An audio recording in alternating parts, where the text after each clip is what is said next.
Hey everyone, welcome back to Dose of Joy, and in this video today we're going to be discussing the realistic way in becoming more productive. And I do know that many of you have exams approaching, whether you're in high school or university, so this video I hope will definitely help you out. And it's not exclusively just being productive with study, you can be productive with work, or really just getting anything done. This is going to be a two-part productivity series, so in this video I'm going to be talking mainly about mindset and how we define productivity, and in part two I'm going to be sharing my practical strategies and tricks to becoming more productive.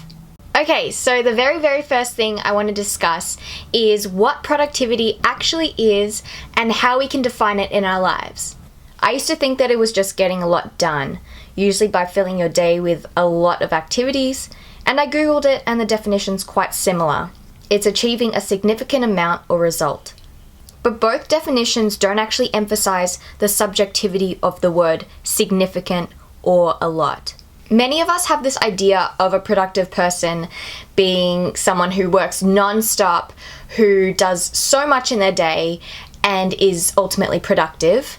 But if your idea of significant is getting through, say, 2 hours of study, as opposed to someone who's used to doing 4, that's also productive in your situation.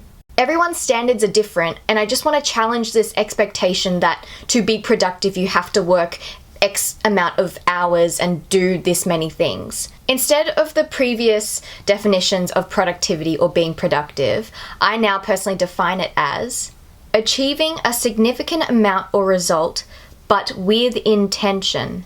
For example, you can spend 6 hours today studying, but if you spent half of that time doing things that you didn't intend to do, is that really considered productive? Maybe from an outsider's perspective, you were really productive. You managed to accomplish a lot within those 6 hours. But for you, you know deep down that you weren't productive with your time and didn't get to accomplish the things that you actually wanted to. So remember that to be productive, you need to produce what you consider productive results. Otherwise, you won't get that feeling of being productive because you didn't get the things you wanted to done. And another thing I just want to challenge is the idea that productive activities are work or study related or something like that. I watch Netflix, paint my nails sometimes, go see my friends.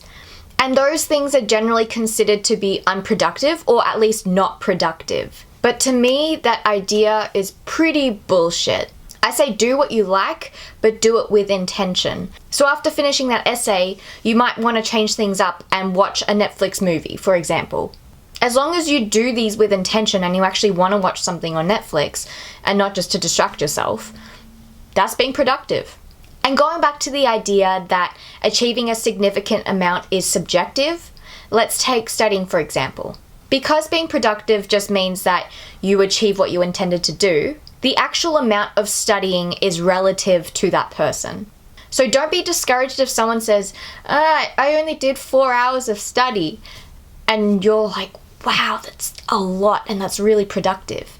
I would get so caught up with people filling their days with things and feeling like I needed to do the same thing or that I wanted to. But really define what productivity means in your life and avoid comparing yourself to others. As long as you personally feel accomplished and productive from achieving what you wanted to do, that's awesome. And of course, you'll know what you're realistically capable of accomplishing. This isn't an excuse to just do the bare minimum and slack off, especially if you know you can do more, but also not where you set the bar too high and get discouraged when you don't complete everything you wanted to. So these were just some things I really wanted to point out before we jump into the practical strategies and tips, and I really hope that I was able to reframe the idea of productivity in a way that suits you. Okay, well, I'll see you in part 2.